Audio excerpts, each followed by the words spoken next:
tahun depan bila kamu dapat buku teks saja pada tahun depan, inilah yang kamu akan tengok. Iaitu apa ya? Jom kita tengok. Okey, buku teks tingkatan 3 okey, ada bab 1 kedatangan kuasa barat. Kemudian yang kedua, bab 2 pentadbiran negeri-negeri selat.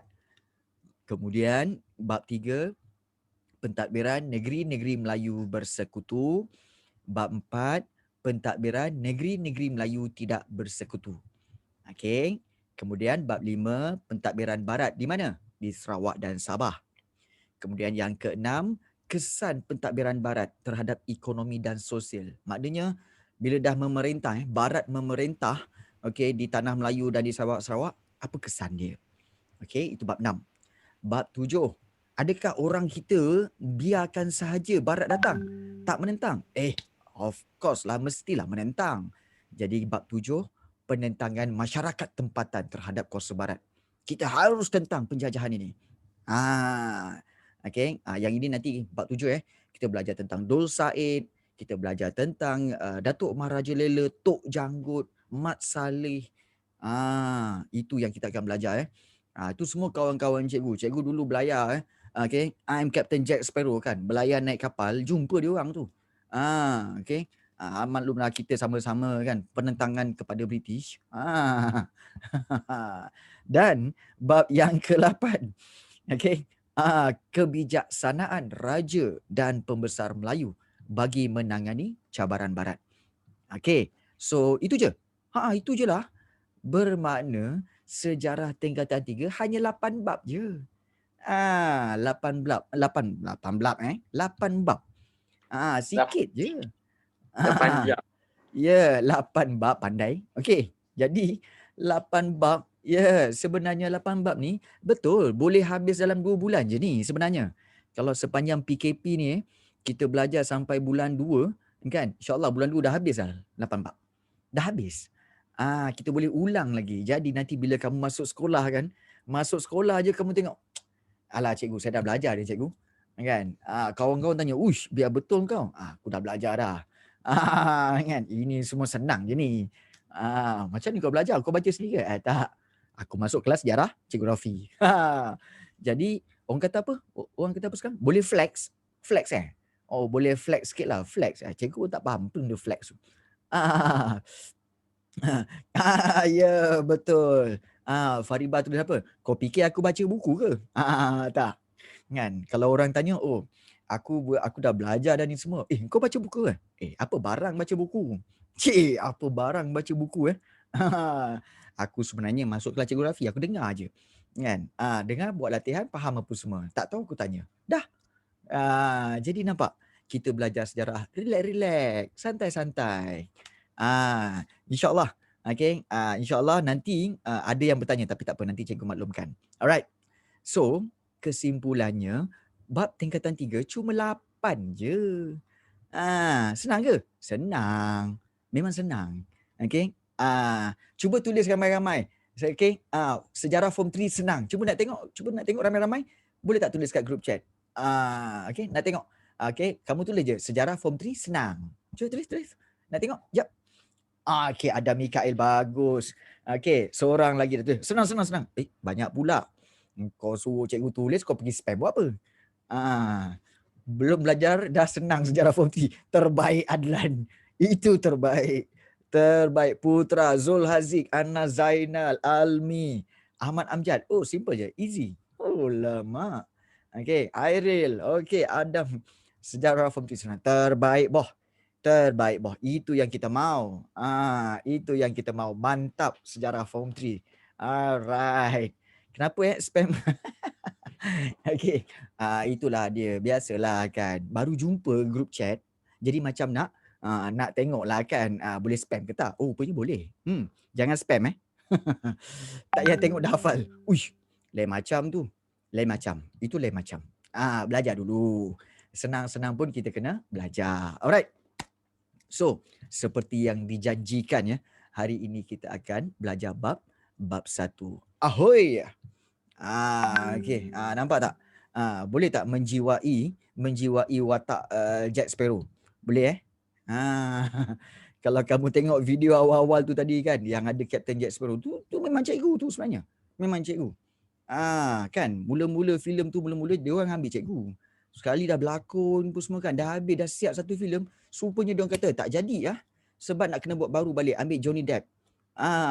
Ambil Johnny Depp. Sebab apa? Dia tengok muka-muka Jawa, tak boleh belah. Aduh, yai. Alamak. Kan? Alamak Ayu, Jadi jangan. kenapa dia ada edit? Kenapa dia ada edit? Biasalah tu kan. Sebab dia tak boleh muka Jawa. Kan? Cikgu rasa tu betul. Anas Zainal, jangan. Jangan cakap macam tu. Handsome sangat, jangan. Cikgu dah biasa kena fitnah macam tu. Jangan. Cikgu biasa dah kena fitnah macam tu. Fitnah handsome sangat. Okay, baik. Yang filem Hollywood nak buat apa? Okay.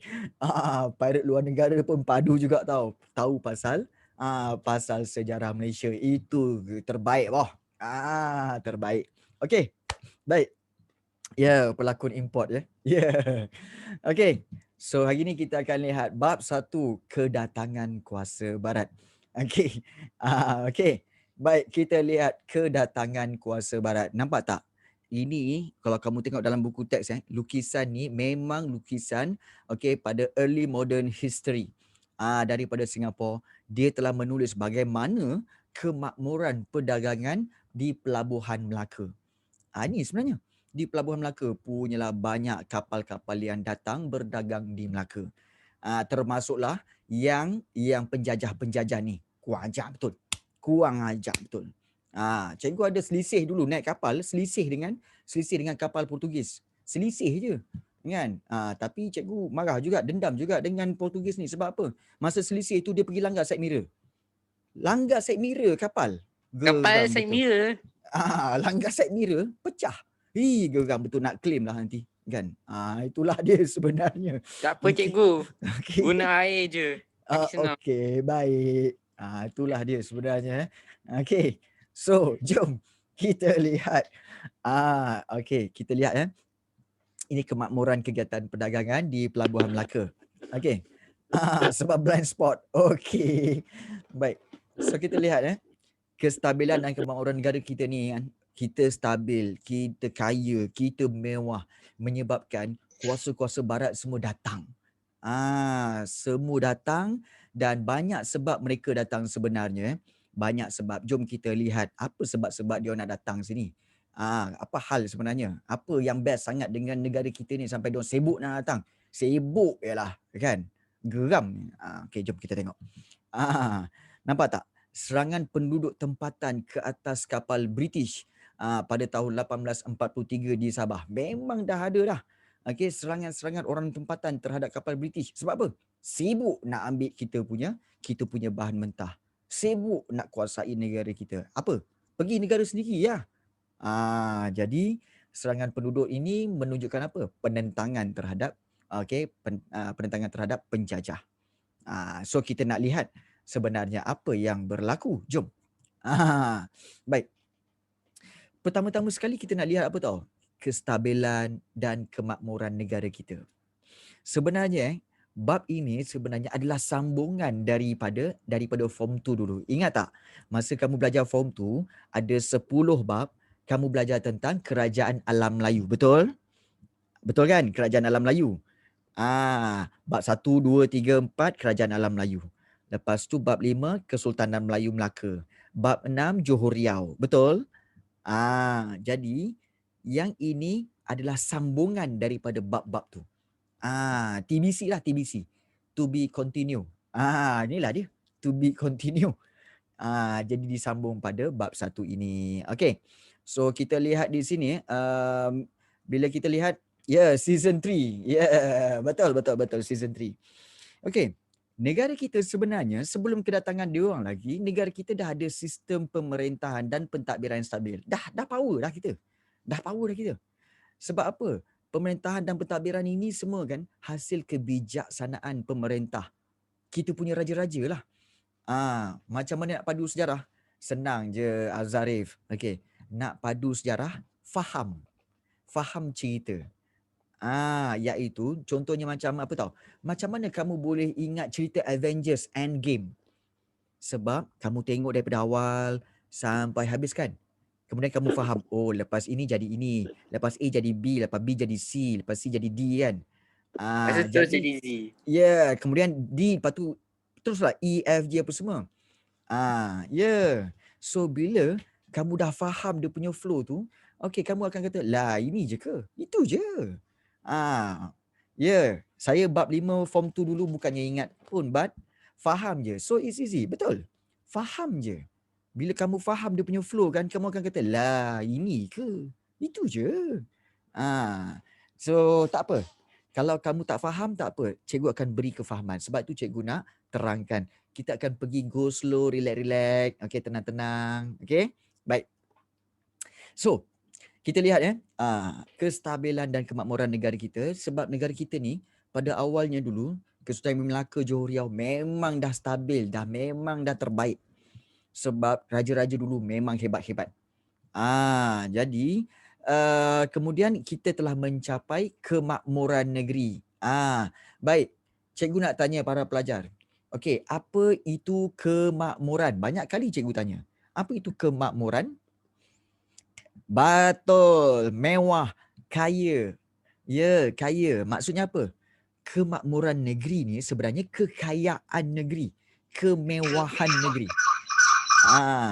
Jadi kemakmuran negeri ni sebab apa? Kekayaan negeri ni sebab apa? Sebab kita kaya dengan hasil bumi, hasil alam, okey, dan kita telah dagangkan dia dan itu telah memajukan ekonomi kita. Jadi ramai yang tak tahu tau. Sebenarnya ramai yang tak tahu dululah kan. Dia orang tak tahu, okey. Oh, aman dan makmur, aman dan makmur. Rupa-rupanya aman dan makmur tu ialah aman dan mewah, aman dan kaya. Itu sebenarnya. Jadi negara kita pada awalnya memang dah kaya dah. Memang dah kaya. Okey, kemudian negara kita stabil. Sebab apa? Negara kita stabil, okey, aman dan tenang. Sebab apa? Kita dah ada sistem pemerintahan beraja dan pentadbiran yang mantap. Pentadbiran yang mantap. Ya, betul Amira. Marilah kita makmur bersama. Cikgu suka ayat kamu. Ya, cikgu suka ayat tu. Sistem pemerintahan beraja dan pentadbiran yang mantap. Jadi sistem pentadbiran, kemudian sistem perundangan, struktur sosial masyarakat tersusun dengan sistematik. Jadi hal ini disokong pula oleh muafakat, ada kerjasama kau antara golongan pemerintah dengan orang yang diperintah. Mesti ramai yang tanya, asal cikgu lain macam malam ni kan? Jangan risau. Ini Captain, pembawaan watak. Pembawaan watak Jack Sparrow ni. Itu masalahnya. Okey. Baik. Okey. Korang layankan je lah. Layankan je. Okey. Baik. So kita stabil. Okey. So daripada sudut sistem pemerintahan, okey, dan struktur sosial, macam mana sebenarnya? Jom kita tengok. Inilah dia, kalau kita lihat sistem pemerintahan dan struktur sosial. Okey. Kalau kita lihat di sini, okey, ini sebenarnya kamu semua telah belajar semasa tingkatan 2 dulu. Di mana okey, struktur sosial mesti bentuk segitiga macam tu ya. Atas sekali tu mestilah sultan. Atas sekali sultan negeri, bawah tu barulah pembesar, okey, dan juga bawah tu ada penghulu. Ini kamu belajar masa form 2 dulu. Sultan apa? Sultan adalah okey, ketua di peringkat negeri. Pentadbiran pada peringkat negeri diketuai oleh raja atau sultan. Bagus Adam. Sekejap lagi cikgu akan terangkan. Baginda sultan ni menjadi lambang kedaulatan negeri, lambang ketertinggian negeri. Dan kaum kerabat diraja serta para pembesar semua akan bantu pentadbiran dan melaksanakan perintah sultan. Maknanya kerabat diraja, para pembesar yang akan membantu sultan yang di atas. Sebab tu dia macam ni. Sebab sultan seorang je. Para pembesar tu ramai. Jadi para pembesar tu yang akan membantu sultan dalam pentadbiran. So, pembesar ni apa? Baik, bagus ada yang tanya. Apa beza penghulu dan pembesar? Pembesar ni sebenarnya adalah orang-orang yang dilantik oleh sultan. Dan mereka ini akan mentadbir kawasan-kawasan daerah dan jajahan. Ingat tak? Okey, dekat Kesultanan Melaka dulu ada pembesar 4 lipatan, betul tak? Betul. Jadi 4 lipatan tu kita tahu yang mula-mula sekali pembesar 4 lipatan, yang pembesar berempat tu ialah yang ini kan, bendahara, temenggung, penghulu bendahari, laksamana kan. Jadi empat-empat itulah pembesar. Pembesar yang dilantik oleh sultan. Jadi pembesar yang akan buat apa? Dia laksanakan tugas jaga keamanan, jaga kemakmuran, kestabilan dan bantu untuk kekalkan kedaulatan negeri. Maknanya senang cerita para pembesar ini akan memerintah di kawasan jajahan dan daerah serta membantu sultan dalam pentadbiran. Itu pembesar. Cikgu, kalau nak tulis pangkat tu yang dalam kurungan tu memang kena tulis ke? Tak perlu. Tak perlu. Yang dalam kurungan tu tak perlu tulis sebenarnya. Baik, soalan Adam Mikael, cikgu suka tu. Kedaulatan tu kuasa kan? Kedaulatan tu ialah ketertinggian. Ketertinggian kuasa bagi seseorang sultan. Sebab itu perasan tak Bila bila contohnya apa tahu? Bila orang jumpa sultan, orang cakap apa? Daulat tuanku. Daulat tuanku, betul tak? Daulat tuanku tu maksudnya apa? Ketertinggian kuasa raja kepada kami. Ketertinggian kuasa.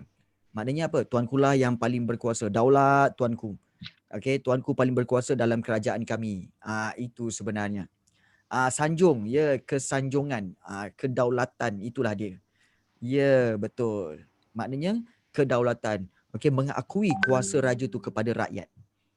Daulat tuanku. Itu kedaulatan. Okey. Ya, betul. Dan di daerah mesti ada kampung-kampung. Betul. Dia sebenarnya kan kalau ikut kawasan kan mula-mula yang paling besar negeri. Dalam negeri kecil-kecil ada daerah, betul? Dan di dalam setiap daerah tu pula ada banyak kampung. Jadi siapa yang ketuai kampung? Kampung, okey, kalau kita lihat unit yang paling kecil dalam sistem pemerintahan dan kampung akan diketuai oleh ketua kampung. Okey, ataupun penghulu ataupun penggawa. Apa tugas ketua kampung? Ketua kampung sebenarnya sampaikan arahan daripada raja atau pembesar kepada orang kampung.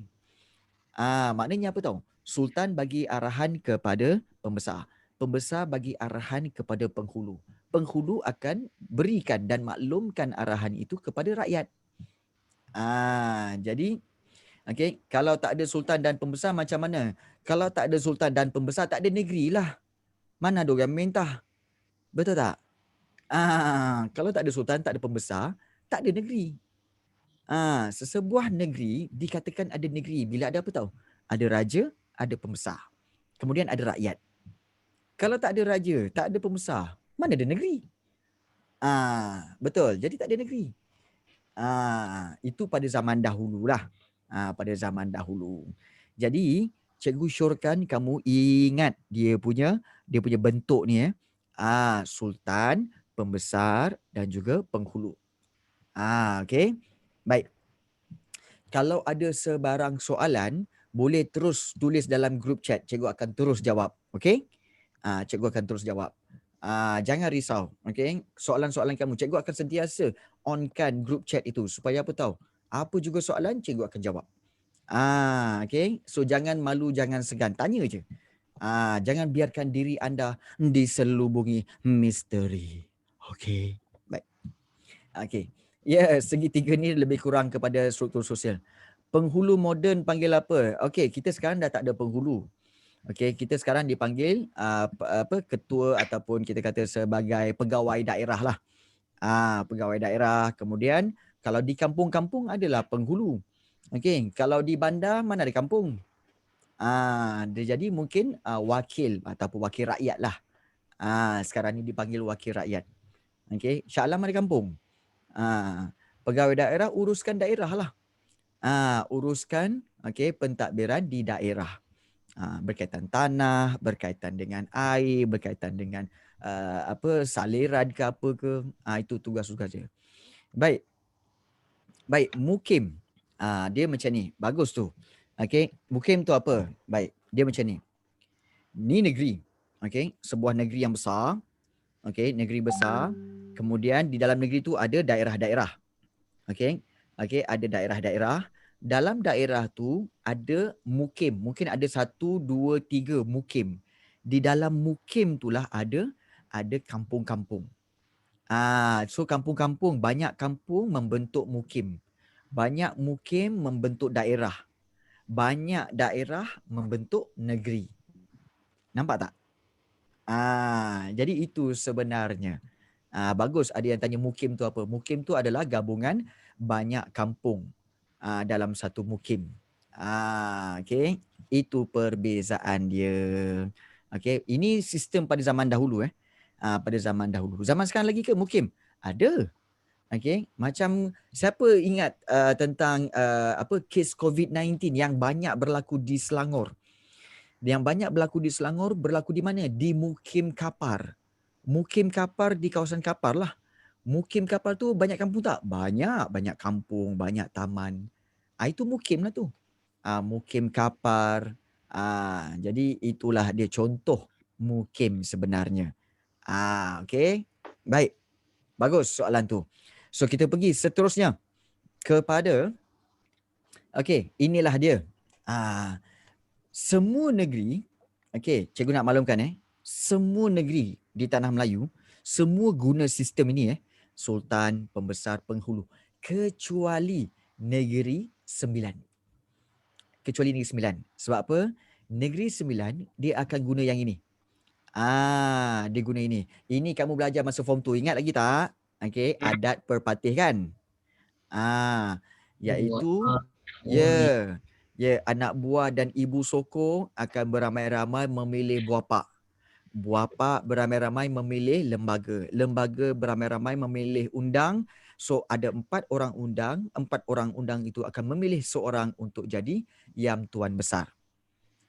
Inilah dia sistem pemerintahan Negeri Sembilan. Maknanya di sini kalau kita lihat Negeri Sembilan saja yang unik. Yang lain-lain semua lebih kurang sama. Okey, boleh faham? Okey, baik. So kita teruskan juga. Kan. Sebenarnya bulu-bulu ni rimas lah, kan? Bukan bulu sebenarnya, rambut. Okey. Dan bangga kau bangga kan. Dan lagi bangga lah. Dan lagi bangga. Okey, baik. Kemudian bagaimana pula di Sarawak dan Sabah? Pun kita belajar masa form 2, ingat tak? Iaitu sistem pemerintahan di Sarawak ada sistem kesukuan dan sistem kesultanan. Di mana di Sarawak yang kesukuan tu yang ada suku kaum Bidayuh, suku kaum Iban kan. Jadi itu sistem kesukuan. Sistem kesultanan pula iaitu yang ditadbir oleh wakil sultan. Sultan apa? Sultan Brunei. Ingat di Sarawak kan ada Sultan Brunei kan. Jadi itu sistem kesultanan. Kemudian kalau di Sabah ada 3. Okey, iaitu ada sistem kesukuan, iaitu sama juga ada suku kaum Melanau, suku kaum Kadazan Dusun, suku kaum Bajau. Itu sistem kesukuan. Kemudian di Sabah ada juga kesultanan. Dan kesultanan di Sabah ada 2, iaitu Kesultanan Brunei dan juga Kesultanan Sulu. Ingat lagi tak? Kesultanan Brunei dan Sulu. Dan satu lagi iaitu sistem ketua bebas. Ketua bebas maknanya ada seseorang yang jadi ketua dan dia menjalankan pentadbiran dengan kebebasannya sendiri. Itulah dia. Nampak tak? Maknanya secara umumnya perundangan negara kita dah mempunyai sistem perundangannya sendiri. Kesimpulanlah. So kalau kita lihat negara kita tak kiralah di Semenanjung Tanah Melayu ke, di Sabah ke, di Sarawak ke, kita dah ada undang-undang dah. Kenapa barat sibuk-sibuk nak datang juga? Sibuk dah. Kan? Sibuk now. Jadi kita lihat undang-undang di Tanah Melayu ni ataupun di Malaysia ni, di Tanah Melayu ni sebenarnya ada 2 jenis. Kan? Iaitu undang-undang tidak bertulis, yang dikenali sebagai adat. Dan satu lagi undang-undang yang bertulis. Ada undang-undang tidak bertulis dan undang-undang bertulis. Undang-undang tidak bertulis ini adalah undang-undang adat. Adat kat Malaysia ni ada dua. Adat Perpatih dan juga adat, siapa tahu satu lagi adat? Adat apa lagi satu? Istiadat. Adat Perpatih dan satu lagi adat apa? Ada Anyone? istiadat. Ya, betul Amira Syarafana, iaitu adat Temenggung. Bagus Amira Syarafana. Okey, adat Melayu, okey, adat istiadat, hancur kau orang ni. Baik, sebenarnya okey, undang-undang tidak bertulis ada dua. Okey, iaitu adat Temenggung, adat Perpatih. Baik. Yang cikgu tunjukkan ke atas ni, okey, yang ini Yang ini, okey, Sultan Pembesar Penghulu kan. Ini adat Temenggung. Ini adat Temenggung. Okey, tetapi kalau di Negeri Sembilan, inilah adat Perpatih.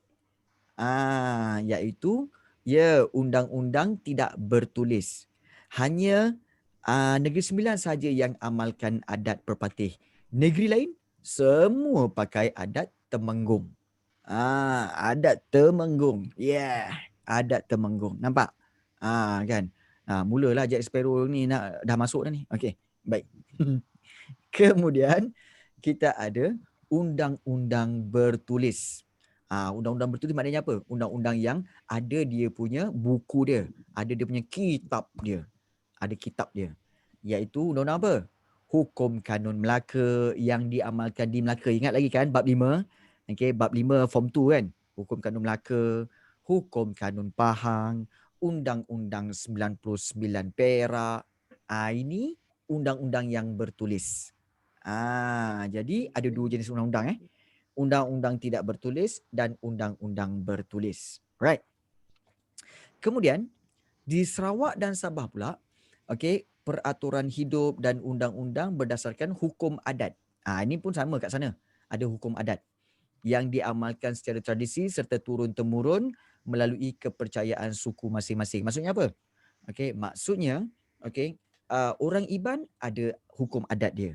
Orang Kadazan ada hukum adat dia. Orang Melanau ada hukum adat dia sendiri. Masing-masing ada hukum adat. Itu sebenarnya. Okey, dah ada undang-undang dah. Kemudian negara kita pun sebenarnya dah ada hubungan luar. Iaitu hubungan luar dari sudut apa? Dari sudut ekonomi, politik dan juga sosial. Jadi pemerintahan negara kita ni berjaya memanfaatkan, maknanya menggunakan hubungan dengan pedagang British, Belanda untuk kepentingan negeri masing-masing. Jadi kebijaksanaan pemerintah tempatan yang menjalinkan hubungan diplomatik dan perdagangan ini menyebabkan kerajaan kita dapat luaskan pengaruh, dapat melindungi daripada ancaman musuh dan memajukan ekonomi negeri dan stabilkan sistem pemerintahan. Nampak tak? Itu sebenarnya. Baik.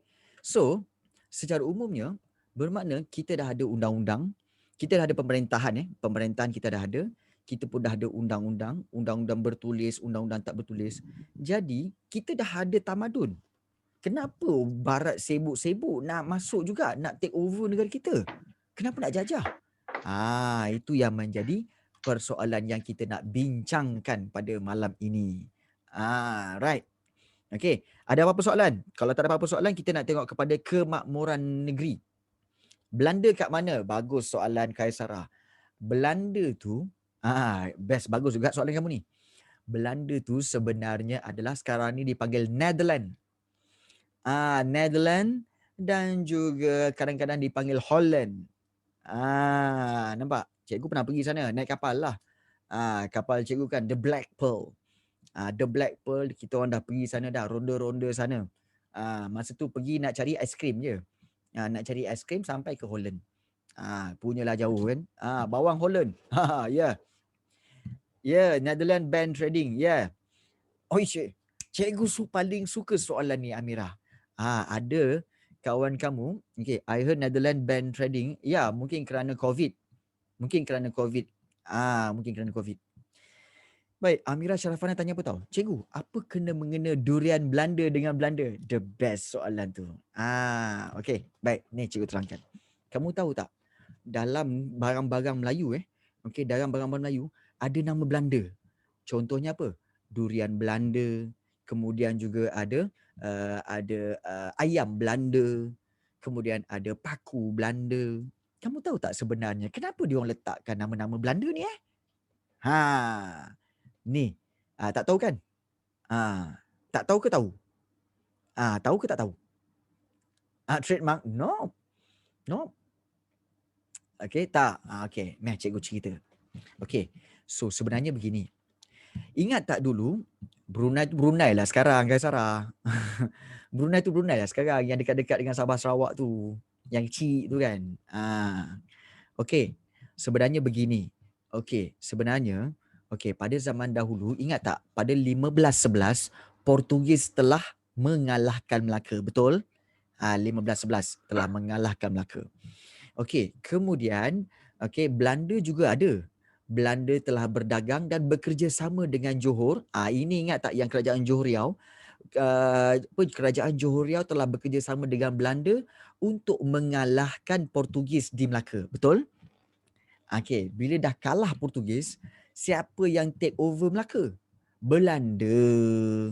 So bila Belanda take over Melaka, Belanda telah menjalankan pemerintahan dan pentadbiran di Melaka yang sangat-sangat ini kita katakan sebagai bukan kejam, tapi yang menyebabkan orang tempatan benci. Orang Belanda ni kan kalau dapat tanah, kalau dia nak pinjam, dia tak pulang. Kalau dia nak ambil, main ambil je.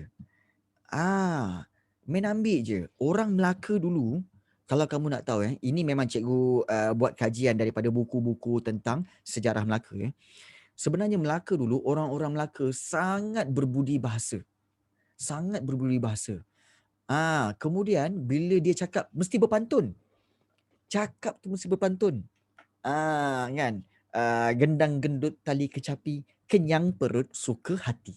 Nampak? Nak cakap suka hati je, siap pantun. Gendang gendut tali kecapi, kenyang perut suka hati. Kan? Kajang pak malau, kajang berlipat, kajang hamba mengkuang layu. Ku pinang-pinang tak dapat-dapat, ku rayu-rayu ku bawa bernyanyi. Tak lah, itu lagu. Okey. Baik. Jadi orang dulu-dulu Melaka dia berpantun tau. Berpantun. Tapi bila masuk saja Belanda, Belanda telah membuatkan orang-orang tempatan orang Melayu benci dengan Belanda. Jadi hari-hari orang Melaka memaki hamun. Mencaci, marah dengan Belanda hari-hari. Sehingga kan benda-benda yang tidak disukai oleh orang Melayu diletakkan nama Belanda. Contoh ayam Belanda. Orang Melayu makan ayam Belanda tak? Tak makan kan? Orang Melayu tak makan ayam Belanda. Tapi bila tengok ayam tu dah lah buruk, lepas tu bunyi kluk kluk kluk, bunyi yang kuat. Jadi benci aku dengan ayam ni, kan? Ayam Belanda. Durian Belanda pula sebab kat luar tu buah tu ada duri. Buah tu ada duri. Bila ada duri, ingatkan durian. Bila buka, ianya putih je, tak ada pun isi. Tertipu aku. Macam Belanda juga. Ini durian Belanda. Diletakkan Belanda. Okey, ya. Macam awak tu. Mercik hawau maknanya hebat sangatlah. Mercik hawau. Kemudian satu lagi iaitu apa tahu? Apabila paku Belanda. Dia tanya paku Belanda. Paku Belanda tu sejenis paku, sejenis paku yang mana dia tak ada kepala. Biasanya, paku kan ada kepala, tapi paku tu tak ada kepala. So bila dia ketuk masuk ke dalam papan, so bila nak cabut balik tak boleh sebab tak ada kepala. Nak cabut balik tak boleh sebab tu benci dengan paku tu, iaitu dinamakan paku Belanda. Okey, mungkin ramai yang tak percaya, mungkin Afzarif kata mengarut. Sebenarnya inilah yang telah dikaji oleh ahli sejarawan. Ahli sejarawan sebenarnya, dan itu memang benar-benar berlaku ya. Memang benar-benar berlaku. Jadi nama Belanda itu diletakkan kepada barang-barang yang orang-orang Melayu tidak suka sebenarnya. Jadi itulah yang berlaku. So cikgu telah menjawab soalan Amira Sharafana, iaitu okey, apa kata tentang okey, barang-barang yang berkaitan Belanda. Pa pas ni panggil ex korang Belanda. Wah, pun boleh. Alright. Baik. So kita tengok kita teruskan dengan kemakmuran. Okey, macam cikgu cakap tadi, kemakmuran ni maknanya adalah kekayaan. Okey, kekayaan. Jadi kita lihat di sini, selipar Jepun. Nanti kan salah, nanti. Negara kita ni memang terkenal negara kita terkenal dengan apa? Kekayaan hasil bumi dan sumber alam. Daripada mana? Daripada hasil galian, okey, iaitu biji timah, okey, kemudian kesuburan tanah kita, sumber makanan kita yang banyak. Kita ada okey banyak sumber-sumber kelautan, maknanya sumber-sumber ikan, okey, laut dan juga flora dan fauna. Jadi bila ada pelabuhan pula yang strategik, contohnya pelabuhan Melaka, pelabuhan Johor Riau kan.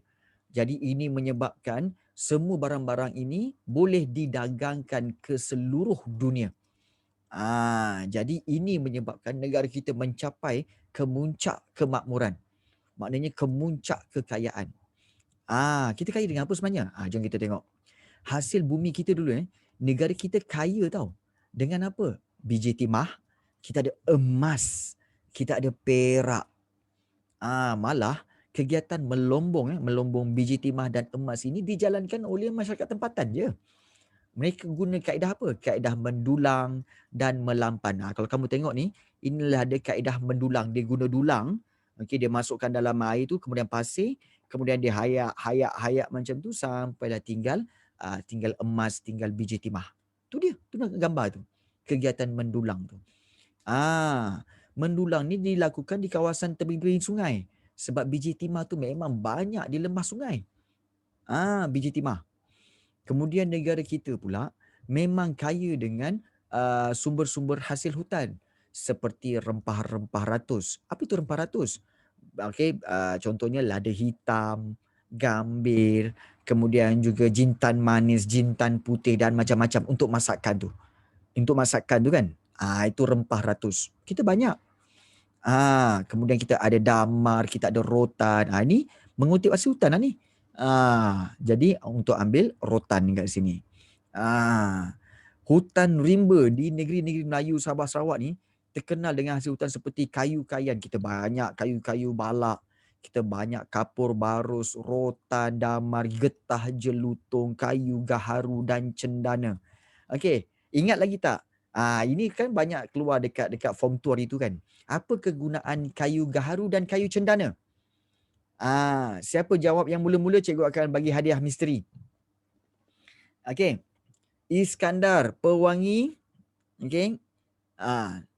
Gaharu untuk wangian. Okey.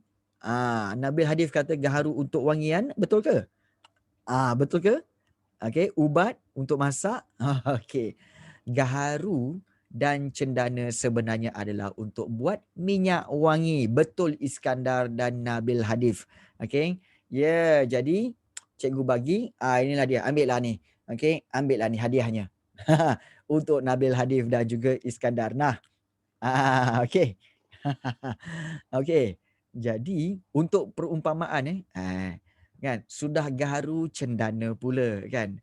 Sudah tahu bertanya pula. Peningan okey. Uish, seriuslah Adam. Kenapa? Apa masalahnya? Okey, terima kasih Nabil. Alright. So hutan rimba kita pun banyak hasil dia. Dan negara kita juga kaya. Kita dah belajar itu masa form 2. Negara kita kaya dengan hasil-hasil laut. Seperti sirip ikan yu, okey, timun laut, rumpai laut dan mutiara. Banyak. Okey. Alhamdulillah, nasib baik okey dah. Okey Adam. Okey. Jadi orang tempatan kita dah gunakan hasil alam itu, okey, kerana ada sifat kreatif orang-orang Melayu kita telah berjaya menghasilkan kraft tangan yang indah. Contohnya daun mengkuang, daun pandan ni semua buat tikar mengkuang, buat kain puar di negeri Sabah, juga buat dinding buluh. Jadi memang mahir. Kain puar adalah kain yang digunakan oleh orang-orang Sabah Sarawak yang perempuan untuk kata sahab cikgu untuk jadikan macam kain sarung yang tutup muka tu macam tu. Kan? Ala-ala Ayu kan dia pakaikan macam tu kan. Ala-ala Ayu je. Macam itulah sebenarnya. Kain puah tu ya. Ayu. Ada nama Ayu kat sini kan? Okey baik. Okey. Jadu Ayu gitu. Yes. Jadi inilah dia. Mereka juga mahir untuk bertukang kayu, buat perahu dan juga buat perabot dengan rotan dan membuat alat senjata tradisional. Di Sarawak ada kegiatan menenun kain puah dan menyulam selendang. Maknanya apa? Hasil alam kita, hasil hutan, hasil laut. Masya Allah, banyaklah. Kan? Banyaklah, Masya Allah, banyak. Jadi kita dah memang makmur. Maknanya kita memang kaya dengan hasil alam dan juga kepelbagaian sumber negara kita. Dah kena rembat lah, betul lah. British dah rembat. Ini contohnya kalau kita lihat kita ada sistem ekonomi. Kita dah ada sistem ekonomi dah. Kita dah ada apa tau? Kita dah ada pelabuhan, kita dah ada mata wang. Kita waktu tu dah ada sistem cukai. Kita dah ada sistem timbangan. Kita dah ada sistem ukuran. Kita semua dah ada sistem dah. Dah okey, dah bertamadun dah. Ya ke? Ya, ini contoh dia. Okey. Perdagangan dan pelabuhan. Kita dah memang banyak pelabuhan. Contoh pelabuhan Johor, pelabuhan Kedah, kita ada pelabuhan Kelang, kita ada pelabuhan Melaka yang jadi pusat mengumpul barangan dari timur dan barat. Timur ke barat, selatan ke utara. Nampak? Lain macam cikgu malam ni. Apa kena tak ni? Baik. Okey, baik. Sistem cukai tu GST. Lebih kurang lah tu. Tak jual. Alamak, Iskandar sambung lah. Tak jual. Aku temukan. Terbaik boh. Okey. Cikgu tak alright. Baik. Shah Bandar. Okey, Shah Bandar telah dilantik bagi mengurus pelabuhan. Itulah. Ni Jack Sparrow telah rasuk cikgu ni. Ni kalau lepas ni Firaun dengan dengan tentera Rom masuk pula tak tahu apa jadi kan. Inilah watak Jack Sparrow. Baik. So kita lihat inilah banyaknya rempah ratus ni. Ada buah keras, ada kayu manis, ada cengkeh. Inilah dia contoh-contoh barang-barang yang didagangkan. Dan dulu pun kita ada sistem timbang tau. Inilah dia timbang dia. Okey, masyarakat Melayu menggunakan sukatan seperti apa tau? Kita ada kepul, leng, kal, cupak dan gantang. Satu leng, dua kepul. Satu kal, dua leng. Satu cupak, empat kal. Satu gantang, empat cupak. So ada yang tanya, cikgu kena ingat semua kan? Tak. Kamu kena ingat nama-nama dia. Kepul, leng, kal, cupak dan gantang. Tak pun nak tahu berapa satu leng bersamaan dua kepul tu tak. Okay? Ingat nama-nama dia saja. Kemudian, orang Melayu mengambil sistem timbangan dari pedagang Cina. Yang pedagang Cina membawa sistem apa? Sistem kati, tahil dan pikul yang digabungkan dengan sukatan pikul orang Melayu. 16 tahil, 1 kati, 100 kati, 1 pikul. Dia gitu. Okay. Kemudian untuk timbangan emas dan perak, orang Melayu mengambil timbangan pedagang India. Ada perkataan saga, ada mayam, ada bungkal dan ada kati. Minta beras satu gantang. Tak ada. Tak ada Imran, jangan risau. Dia tak ada soalan yang suruh kira berapakah satu mayam, berapa saga, tak ada. Okey. Tak ada. Tapi dia nak selalunya soalan ni tanya apa tahu? Okey, kalau kepul, lengkal itu siapa yang menggunakan timbangan tu? Masyarakat Melayu. Kalau dia tanya, okey, kalau tahil, kati, pikul, siapa? Itulah sistem pedagang daripada China. Kalau saga, mayam dan bungkal serta kati, itu daripada mana? Daripada India. Macam tu. Soalan saya tanya. Oi, orang Melayu dulu, maths memang mantap kau. Memang mantap orang dulu. Okay.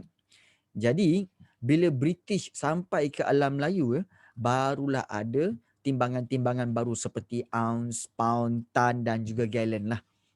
Itu sistem timbang dah ada. Tak ada kalkulator pun, tak ada. Kan? Tak ada. Boleh je kira.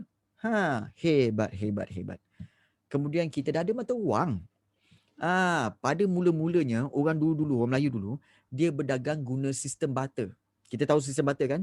Tukar barang dengan barang dalam urusan perdagangan. Kemudian barulah guna mata wang. Okey. Okey, Kaisarah. Itu lawak je lah. Okey. Tak apa. Nanti cikgu cakap jawab. Okey. Mata wang digunakan iaitu wang logam yang diperbuat daripada timah dan juga emas. Ya, tukar barang yang nilainya sama. Betul. Nilainya sama tapi barang tu berbeza. Nilainya sama. Jadi selepas itu barulah guna mata wang. Mata wang dulu buat daripada timah dengan emas kau. Idea menggunakan mata wang daripada logam timah atau emas ini menjadi ikutan negeri-negeri Melayu lain untuk keluarkan mata wang masing-masing. Nampak tak ni? Ni mata wang emas Kedah. Bentuk bulat, ada tulisan Jawi lagi. Kemudian ada mata wang emas Kelantan ataupun dipanggil duit Kijang. Dan juga kalau di Terengganu, dah ada mata wang Terengganu dah atau duit pitih. Ini dalam bentuk apa? Bentuk bunga emas. Okey, mata wang pitih inilah dia. Zaman-zaman dulu ya. Jadi dah ada dah. Kamu tahu tak, orang dulu-dulu, orang Melaka dulu, dia punya kaya sebelum kedatangan ni simpan dalam poket, kan? Dia patah-patahkan. Sebenarnya dia akan patah-patahkan bulat-bulat tu kan yang kat pokok tu, dia akan patahkan dan simpan. Itu sebenarnya cara dia orang simpan dalam poket. Macam anggur. Yes, betul. Ya. Kayu dia pun sebenarnya adalah emas. Kayu dia tu pun emas. Yang batang tu semua kan, tu semua emas tu. Yang bulat-bulat tu pun emas. Itu pun yang batang-batang tu pun boleh juga diniagakan untuk menjadi mata wang. Dia orang tak pakai dompet, dia orang pakai uncang. Mana ada dulu dompet? Dia orang mana ada IC? Agak-agak lah ada IC kau. Tahun 15-11 ada IC. Melampau. Dia orang pakai uncang lah. Pakai kan? Agak-agak lah kan? Ya, maksudnya pokok pun tumbuh kat pokok kan? Apa benda kau cakap ni?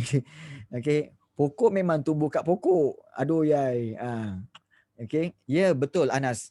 IC dulu adalah keris. Betul. Pokok duit. Ya, pokok duit dia buat betul. Duit tumbuh kat pokok. Lebih kurang lah. Baik, cikgu suka Anas Zainal. Dia tanya apa tahu? IC dulu keris kan? Bagus kamu. Sebenarnya kan, orang dulu-dulu, kalau orang dulu-dulu dia nak tengok, okay, dia nak membuat pengenalan diri kan, dia akan, pembesar akan minta kepada rakyat, minta keris, so dia akan bagi keris. Kemudian dia akan bawa keluar keris tu kan, dia akan tengok macam ni tau. Dia akan bawa keris, so dia tengok. Okey, anak sihat? Anak sihat. Anak yang nombor 2 okey? Okey. Awak ni daripada Johor kan? Ya. Dia tengok daripada apa?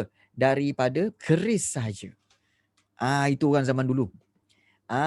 Sebab setiap keris itu dibuat khas untuk individu itu. Nampak? Okey. Jadi itu sebenarnya. Okey. Baik. Apa kau buat ni Adlan? Jangan post yang pelik-pelik jangan post pelik-pelik. Baik. Okey, bukan. Kenapa ada keris lurus dengan keris beralun? Sebenarnya, okey, keris yang lurus sebenarnya adalah keris untuk para hulu balang. Kalau keris untuk yang berlekuk-lekuk, yang berliuk-liuk ataupun dipanggil lok tu, itu adalah keris untuk pahlawan dan pembesar-pembesar. Itu keris pahlawan dan para pembesar yang berlok tu. Dan kamu tahu tak bahawa keris sebenarnya adalah senjata yang paling berbahaya. Paling berbahaya di dunia. Sebab kalau ada keris ni boleh membunuh dengan cepat. Dengan cepat. Kamu tahu tak? Ni ramai yang nak tahu kan. Okey, cikgu bagi tahu Keris dulu, perasan tak dekat sebelah bawah tu, dia ada satu besi yang Dia besi yang terkeluar tau. Yang terkeluar sikit tu. Jadi apabila dia tikam, dia sebenarnya tikam kan, dia bukan tikam cucuk macam tu, tak. Dia tikam, kemudian dia akan pusing, dia koyakkan. So yang ini dia akan koyakkan daging orang tu dalam tu, kemudian dia akan tarik keluar. Dia tarik keluar. Ya, terburai perut. Ya. Keris Melayu bang. Itu keris Melayu punya. Sebab itu okey, keris Melayu sangat berbahaya. Jadi dia bukan saja menikam tapi dia mengoyakkan, sebab cara tikaman ialah okey, cucuk pusing. Cucuk pusing tarik. Jadi bila dia pusing, dia koyakkan tu, kemudian dia tarik. Oh, memanglah. Mak dapat keris tu. Okey. Keris yang orang kahwin tu sebenarnya hanyalah keris hiasan. Okey. Bukannya ada apa-apa pun. Okey. Memang tak ada harapan lah nak hidup. Memang tak ada harapan. Jadi pusing macam kunci rumah tu. Yes. Sap, pusing. Tarik keluar. Punyalah dia akan tarik. Okey. Tarik isi perut tu. Memang bahaya. Okey. Sebab itulah kelebihan keris orang-orang Melayu dahulu. Okey. Klaim saya cucuk pusing tarik. Okey, baik. Kemudian okey, kita ada sistem percukaian. Kita dah ada cukai tau. Zaman dulu dah ada cukai. Cukai sebenarnya ialah bayaran yang dikenakan ke atas perlombongan, pertanian, hasil hutan dan perdagangan. Kenapa nak cukai? Sebab cukai itu adalah sumber income bagi pemerintah. Maknanya untuk para pembesar, untuk sultan, diorang dapat duit dari mana? Daripada cukai lah. Dan cukai itu akan digunakan oleh para pembesar dan pemerintah tu untuk apa? Untuk memakmurkan negeri lagi. Dengan cara apa? Diorang akan membangunkan pelabuhan dengan duit tu. Dia akan bangunkan jalan raya di kawasan negeri untuk negeri tu. Jadi negeri tu semakin mewah. Dia kayakan negeri tu dengan duit cukai. Jadi semua orang dapat menerima kelebihan dan juga benefit daripada cukai itu. Nampak? So kita dah ada cukai, kita dah ada mata wang, kita dah ada sistem pemerintahan, kita dah ada kegiatan perdagangan, ada sistem mata wang hebat kita. Dan lebih penting, kita dah ada pendidikan. Siapa kata orang dulu-dulu tak ada belajar? Ada. Rakyat ada cukai, ada lah. Orang dulu-dulu ada dua jenis pembelajaran, iaitu sama ada pendidikan tidak formal ataupun pendidikan formal. Orang zaman dulu belajar bukan nak exam. Orang zaman dulu belajar bukan nak exam. Dulu-dulu tak ada UPSR, PT3, SPM, tak ada. Dia orang belajar tu untuk apa? Untuk melahirkan individu yang berakhlak mulia, bersopan santun, bertata susila, berdikari, berhemah tinggi. Maknanya apa? Lagi banyak ilmu dia, lagi dia tunduk, tawaduk. Tunduk, tawaduk, menghormati orang lain, bersopan santun. Itu sebenarnya. Kan? Politik start bila cikgu masa tu? Okey, politik tu sebenarnya adalah sistem pentadbiran. Itu politik. Okey. Baik. So, pendidikan tidak formal sebenarnya dah ada tau. Iaitu pada pendidikan awal, iaitu diasuh dalam keluarga. Okey, macam mana pendidikan tidak formal? Maknanya pendidikan yang tidak ada buku. Contohnya apa? Kanak-kanak dulu diajar cara-cara bercucuk tanam, menangkap ikan, bertukang, menghasilkan kraft tangan. Ini kalau korang semua ni hidup pada zaman dahulu ni, tak boleh hidup ni. Berapa ramai yang pandai bercucuk tanam kat sini? Berapa ramai kat sini yang pandai menangkap ikan? Nak tengok berapa ramai? Ada. Cikgu tak rasa ada ni. Cik. Pernah cuba pun tidak. Okey. Tangkap ikan boleh lah. Tangkap ikan kat mana? Dekat dalam akuarium. Kan? Masukkan akuarium dengan patut ambil ikan. Okey. Jadi okey, tahu makan ikan je. Itulah. Swimming pool okey, saya dapat ikan keli kat longkang. Nampak? Orang dulu-dulu, budak-budak dulu diajar cara-cara menangkap ikan, bertukang. Kemudian diajar ilmu agama, berpekerti mulia, cara-cara nak berkawan dan menjaga maruah. Nampak? Ini diajar. Orang sekarang ni kalau kita tengok cara berkawan pun tak reti. Panggil kawan, "Hoi, hoi, hoi." Apalah ni. Cara berkawan mesti bersopan santun. "Assalamualaikum. Nama saya Captain Jack Sparrow. Awak?" "Oh, nama saya Captain Hook." Contoh. Jadi dia ada cara dia. Ini main woi woi woi je kan. Jadi dulu dah diajar benda ni ya. Captain Hook. Okey. Kemudian pendidikan tidak formal juga nampak diberikan melalui pantun, syair, peribahasa, kemudian pepatah, pantang larang, cerita berbentuk teladan dan pengajaran. Orang dulu-dulu beri pengajaran dalam bentuk pantun kau. Bentuk pantun kat Pulau Pandan jauh ke tengah Gunung Daik bercabang 3. Hancur badan dikandung tanah, budi yang baik dikenang jua. Nampak? Kan. Jadi itu bentuk pantun. Kan? Dari Perlis pergi ke Sabah naik basikal. Adakah ini munasabah? Pergi ke Sabah naik basikal. Asal macam ni pantun tu. Okey, baik, tak apa. Okey. Okey. Okey, baik. Seterusnya.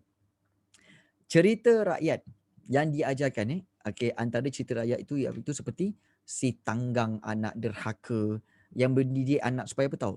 Mendidik anak tidak menderhaka pada ibu bapa. Cerita anjing dengan bayang-bayang. Tahu kan cerita anjing dengan bayang-bayang? Supaya tidak bersikap tamak. Ini cerita. Ini pendidikan tidak formal. Okey. Ini contoh pantun. Burung pipit, burung kedidi, hinggap di pokok di tepi sawah. Jika hidup tidak berbudi, ibarat pokok tidak berbuah. Cerita Melayu. Cerita Melayu. Cerita Melayu. Ini pendidikan yang pendidikan tidak formal. Even di Sabah Sarawak pun sebenarnya dah ada pendidikan tidak formal dan pendidikan formal. Biarlah mereka. Okey. Di Sarawak pendidikan tidak formal diperoleh melalui apa? Cerita-cerita lisan. Berkaitan amalan, kepercayaan turun-temurun. Misalnya cara berburu, cara meramu hasil hutan. Meramu tu maknanya mencampur gaulkan hasil-hasil hutan. Di Sabah, pendidikan tidak formal dipelajari oleh kanak-kanak melalui keluarga mereka atau masyarakat mereka. Mereka diajar untuk apa tahu? Bersawah, berternak, bertukang, berburu, panjat. Manjat pun diajarnya. Memancing, menyumpit. Tu menyumpit pun diajar. Itu di Sabah. Itu semua dipanggil pendidikan tidak formal. Kau ni Adam cikgu tiup aja kau dah sakit. Baik. Ingat tu ya. Menyumpit untuk memburukan. Betul Nabil. Menyumpit tu untuk memburu. Betul. Okey. Jadi kemudian kita ada memburu binatang lah kan. Takkan memburu hati kau. Cia. Tak ada. Kita tak memburu hati sesiapa dalam kelas ni Okey, baik. Okey. Amboi. Okey. Baik. Sempat lagi menyelit Alright, baik. Dah. Okey. Pendidikan formal pula. Okey. Pendidikan formal confirm lah ada racun. Pendidikan formal masyarakat Melayu adalah bercorak Islam. Okey. Bercorak Islam dan menekankan ilmu agama.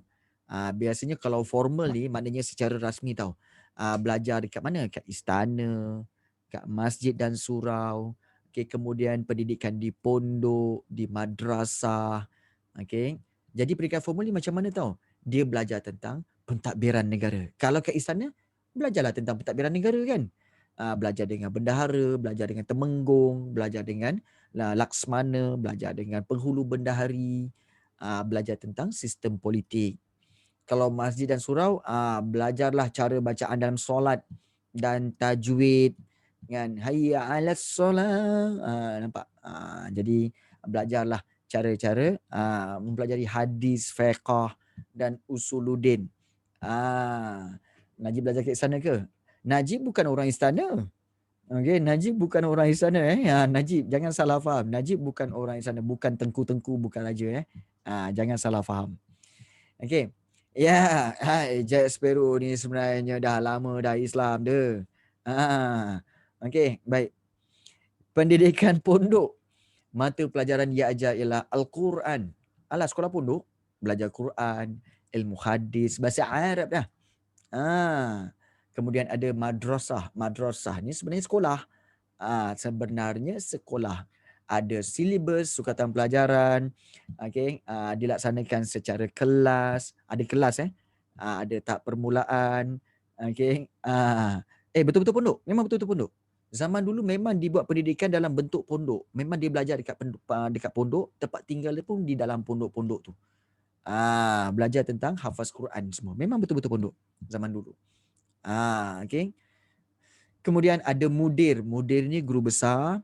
Kemudian ada diselia oleh jawatan kuasa kewangan. So, ini beza antara pendidikan formal dan tidak formal. Yang tak formal, dia tak ada tempat. Belajar kat mana-mana. Dia ajar oleh keluarga dia. Tapi kalau pendidikan formal, ada tempat di istana, kemudian di masjid surau, di pondok, di madrasah. Okay. Okey, kemudian juga di Sarawak pendidikan formal dijalankan di masjid dan sekolah agama. Okey, mempelajari peringkat agama Islam seperti membaca Quran, menulis tulisan jawi, cara-cara melaksanakan ibadat. Mereka diajar oleh guru-guru Quran, imam dan juga lebay. Okey. So begitu juga bahasa Melayu ya. Bahasa Melayu dan tulisan jawi juga berkembang dengan pesat. Bahasa Melayu kita jadi bahasa ilmu tau. Dan lingua franca. Maknanya bahasa pertuturan di dalam perdagangan. Dan ini membuktikan bahawa bahasa Melayu ni mampu menyampaikan ilmu agama dan ilmu pengetahuan yang tinggi. Dan juga ada karya-karya sastra. Ini membuktikan orang tempatan ada ramai cendekiawan. Lingua franca ni maknanya bahasa pertuturan dalam perdagangan. Maknanya kalau orang datang ke Melaka, tak kiralah orang barat ke, orang Jepun ke, orang Cina ke, orang mana sekalipun, datang ke Melaka kena guna bahasa Melayu. Sebab bahasa Melayu menjadi bahasa pertuturan dalam perdagangan. Itu dipanggil lingua franca. Nampak tak betapa hebatnya bahasa Melayu zaman dahulu. Semua orang kena belajar bahasa Melayu. Zaman dahulu. Macam sekarang lah bahasa Inggeris kan. Macam mana diorang ajar BM, belajarlah. Maknanya cara belajar iaitu menggunakan sebutan kan. Belajarlah saya, awak. Sekarang ni Melayu pun cakap English. Itulah pasal. Itu masalah kita. Okay. Ini antara buku-buku yang dihasilkan seperti Tufat An-Nafis, Gurindam 12, Misa Melayu dan Hikayat Datuk Merpati Jepang. Baik, antara banyak-banyak ni sebenarnya dia lebih kurang macam korang semua kan form 2 kan.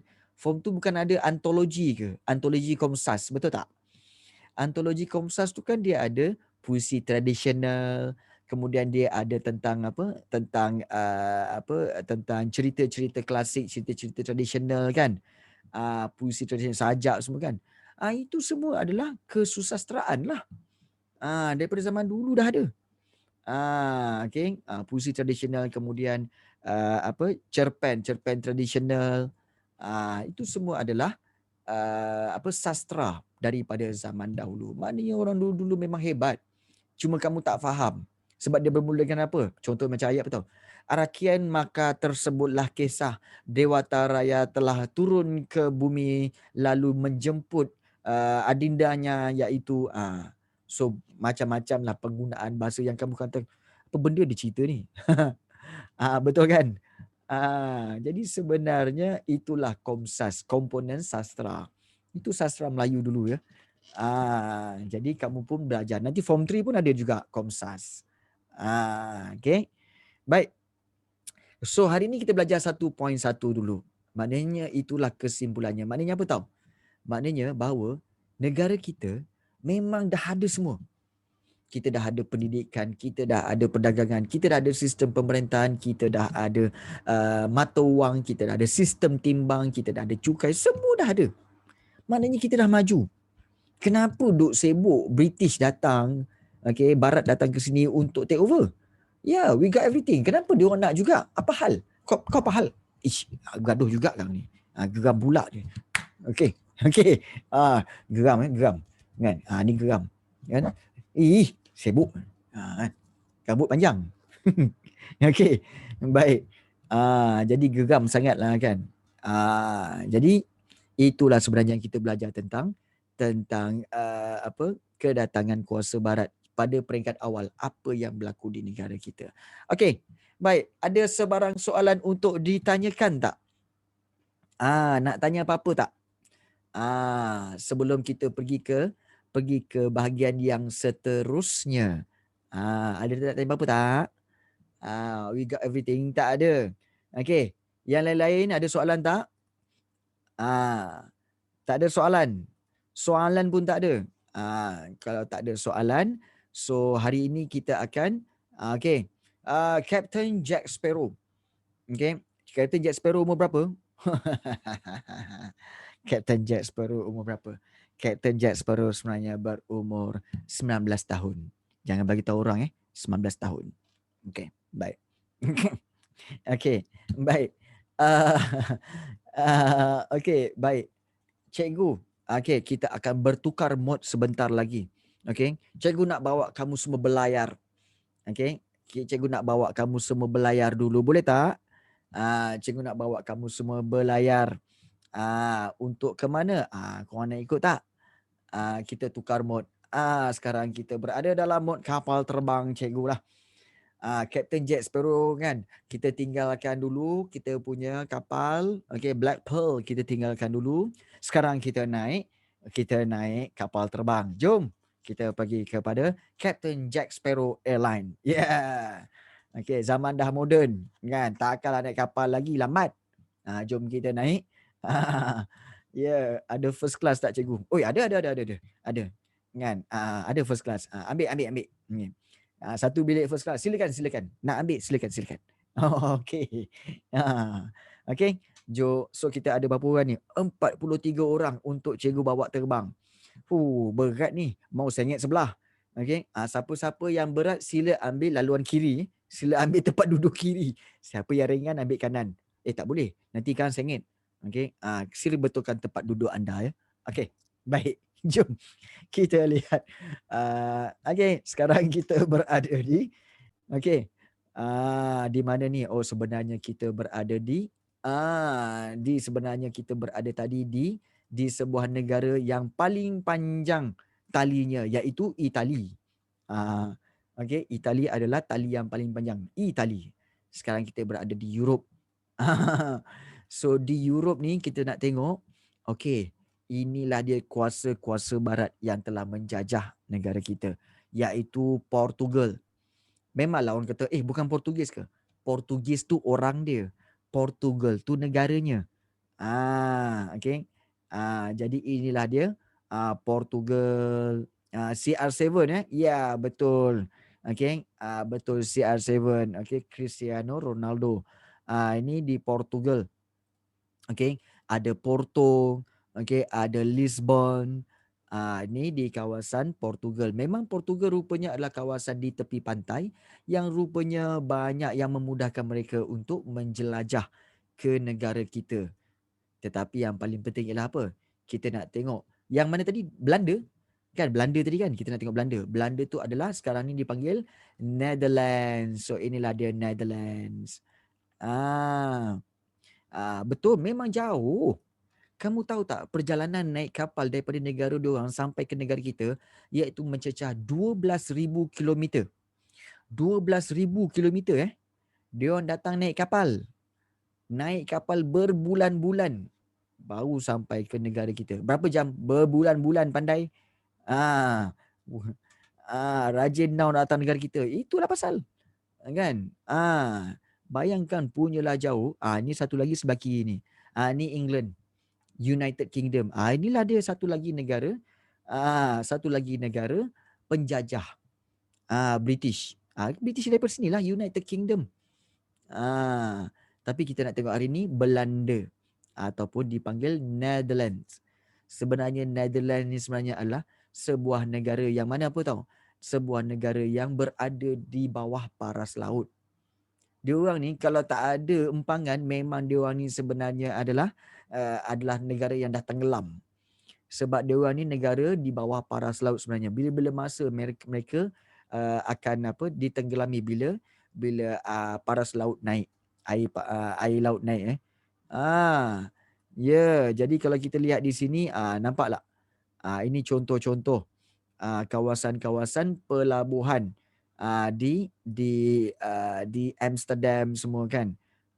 Jadi kita nak lihat kawasan-kawasan ini. Agak-agaknya boleh kita turun tak nak tengok tempat ni? Agak-agak boleh tak nak turun? Nak turun tak? Nak kita mendarat tak? Jom kita mendarat nak? Nak tengok, jom kita mendarat.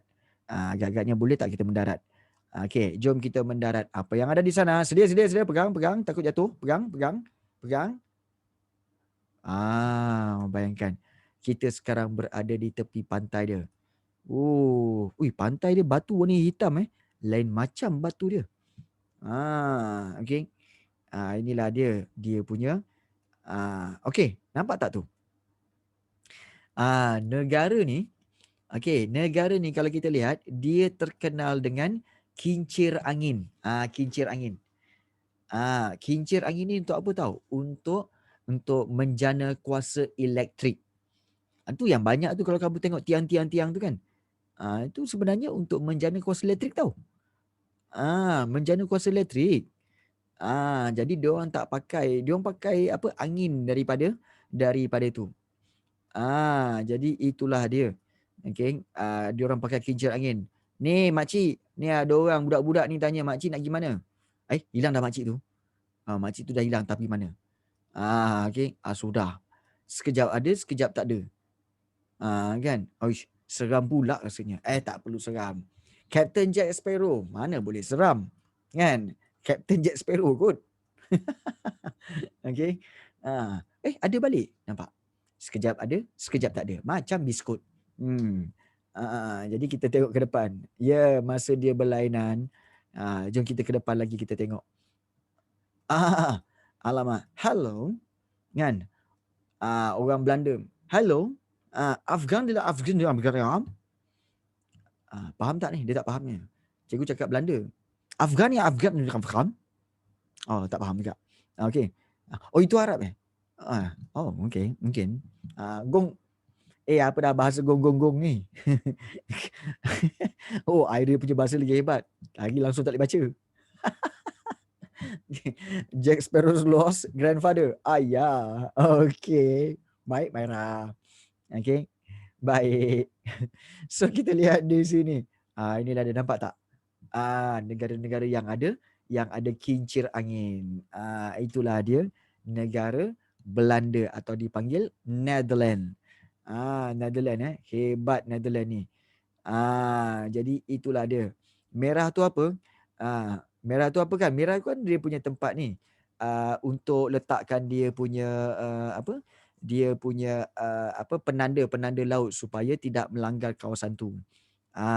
Tapi sebenarnya cikgu berminatlah dengan dia punya ni dengan dia punya, kita nak tengok dia punya kincir angin. Macam mana rupa dia daripada dekat. Agak-agak boleh nampak tak?